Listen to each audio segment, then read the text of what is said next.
Turn on the light over there, Johnny. I need more exposure in the light. The lighting needs to be good. He's too brown. He's too brown.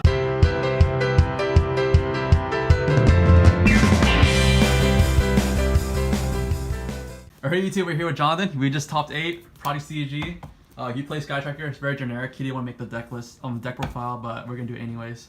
So, you have any first thing to say? No, just it was a good weekend. Had fun with my teammates. It was a good event.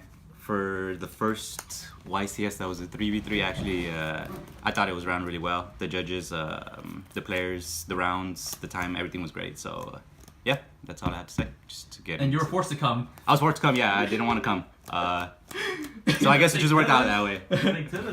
All right. Yeah. Well, we get into the profile. Super standard Sky Striker deck, like any other Sky Striker deck. 3 Ray, 3 Ash. I think this is really. I think this is actually better than it's been lately, just because the Orcust deck, you can Ashing the Mermaid is actually just really good. And I took this deck to the UDS in Vegas 3 weeks ago, and I wasn't playing these. I was playing a really dumb list because I Reapers instead and Allures, because I like to be original, but it never works out that way. So I took out the Reapers and the Allures, and I put these instead along with other cards. Yeah, I thought hand traps were gonna be really good this event. It's also really good against Danko. That's why I was actually playing 3 impermanents, and I cut 1 impermanence. I thought it was the right choice, just to have 2 impermanents, 2 Veilers, just for the Danko, because that's actually what I was really scared of. And it worked out. I think I Veilered like 2 Dankos. Oh shit. And even when they kaiju you, like having this in hand, you feel like super safe, just because like they'll kaiju you, and you can have like an impermanence and like a Veiler in hand, and like you're probably not dying that turn. You're definitely living to see next turn. That was all the monsters. 8 monsters. 3 engage. I drew this too often. Off the top. I'll admit it. Whatever. You have to get lucky. 3 Widow. Standard. 2. People were telling me to play 3, but the problem with 3 is that when I was testing 3, I would actually draw like 2 of them back to back, and I just couldn't like get one off right. So I'd place 1 in the zone, and the other one was super dead. So I just decided to stick with the 2 field and the 2 terraforming, which worked out great. I was able to place this and then set this and then like still be able to use it. So that was the main reason, and it actually came up a lot this weekend. So definitely wouldn't change that to 3 or anything. Where am I? 2 multi-row. Best card? Best card. Besides engage, best card. Yeah. It's pretty good. When your opponent phantasmals you can just start off your turn with multi-row, pop something else, and then now your opponent, now you can Widow Anchor them and afterburners the phantasmal, or do whatever you need to do. So definitely a good card. Would I play 3 of this? Yes. Would I? Johnny says yes. No, there's actually not much things I would change in this list. I would keep this the same. 2 Eagle Boosters. Johnny told me to play 1. I'm not listening to Johnny. Actually came up twice? 2 of them? Yeah, you need to. 2 of them came up, especially in the mirror. Yeah, you definitely need 2 in the mirror. And actually, it's really good against the Salomon Great. There's actually a lot of times my opponents made a field, and I was just trying to survive. So instead of searching anything else, I would just like search this, set this. My opponent would do combos. I would just Ego Booster and like live to see another turn. And like most of my opponents just like ran through resources trying to do I don't know what. And they wouldn't be able to out my monster, and I would like just have another turn. So definitely 2 is good. The 1-ofs, 1 drones, 1 shark cannon. I actually didn't use this a lot this weekend, but when I did, I took my opponent's update jammer. The play. Tell them the play.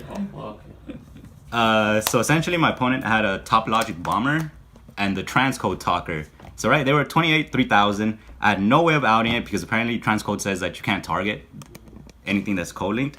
So I made Kagari, added this, took his update jammer from grave, summoned the effect Veiler, and I went for a Boral Sword, and my Boral Sword was able to attack twice. So you know what? This card isn't actually that good. Update Jammer is actually really good. I think Update Jammer is a better card. And the 1 Afterburners, and I believe that's it for the Sky Striker spells. Now for I guess the filler stuff. 1 Roto. Good. I played 3 Called by the Grave. I thought it was really good against Salomon Great. Being able to like just Call by the Grave, the spinny when they ditch it, it's pretty good. And also the Orcus cards. And it's not bad in the mirror, calling a Ray. It was good. And it, obviously, it stopped a lot of hand traps this week. I think I hit like 5 ashes this week. Oh. So no, it was a lot of ashes that I hit, and my opponents were like, "Well, I guess you have it," and it was like, "Well, yeah, that's why I played 3."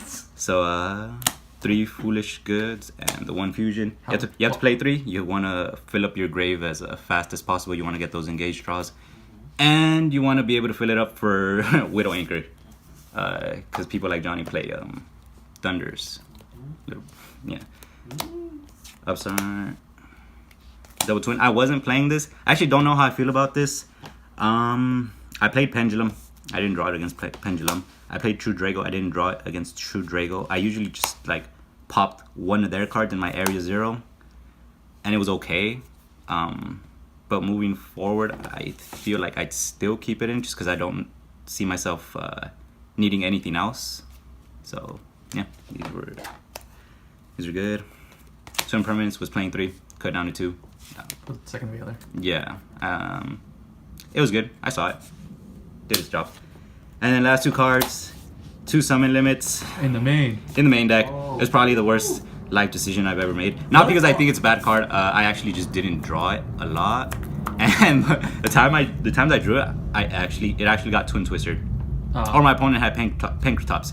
So yeah, it was actually just popped a lot with Area 0, if anything. It was just food. It was just food, yeah. It was just food for the Area 0. And that was it. That's the main deck. 40 cards. 40 cards, yeah. For a side deck, 2 Pankratops. Everybody was playing it in their side, so why not? Actually felt really good.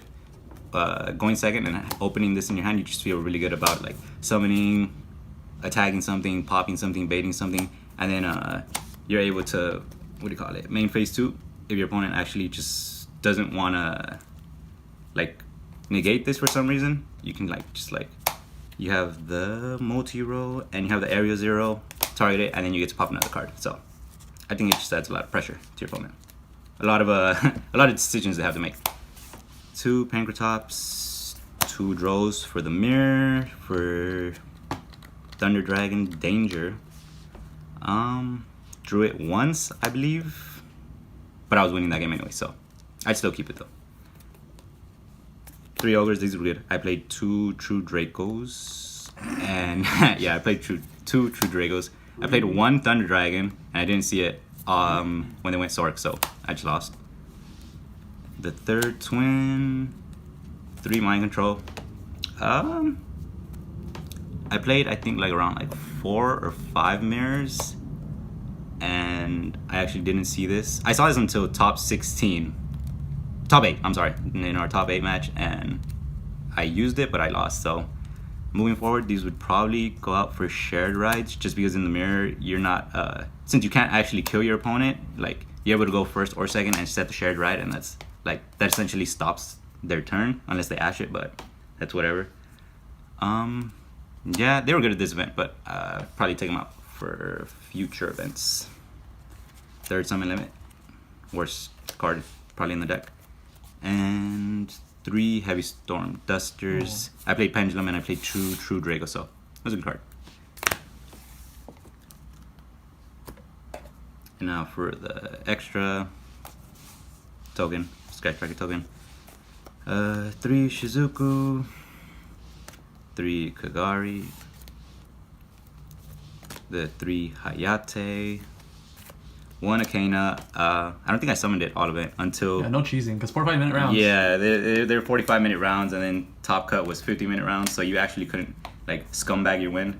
Not that I was trying to do that, but it just didn't come out. I summoned it until top 8, I think, because I actually ran out of the other links. He's like Manav, like a striker god. Yeah, so I ran out of links, and this was like my saving grace, but yeah. Borosword, brought out a few times, won a couple games. I played 2 Phoenix, just because, well, I played 2 Phoenix and Unicorn and Cerberus. as my last spots. Popping cards was always good, and I actually just never summoned these. I was able to win most of my games just like off the Sky Striker link, so yeah, but good to have, I guess. Would you change it to bombers or Yeah, no, going forward, I'd probably change the Cerberus to a bomber. Now that I know that bomber's a good card. And yeah, that was it. Probably keep the unicorn. Yeah. Any last words? Last words. Shout out to ProjectCCG. I didn't think we were gonna make it this far. Good job, team. He went 0-2. I went, What he said, he's like... I started off actually really bad, but then I eventually just got into my groove, Yeah. and I carried the team. Yeah. Probably in the later rounds. He was like 5-0 that day Yeah. too. Yeah. Yeah, but other than that, shout outs to Bowie lending me the whole deck basically. Shout outs to Johnny for trying to convince me to play bad cards. Shout outs to Janice, shout outs to Timo, shout outs to everybody back home. Shout outs to Global Gym. Shout outs to Average Joe's Gym. Those guys are great. Yeah. And yeah. All right, YouTube, laters.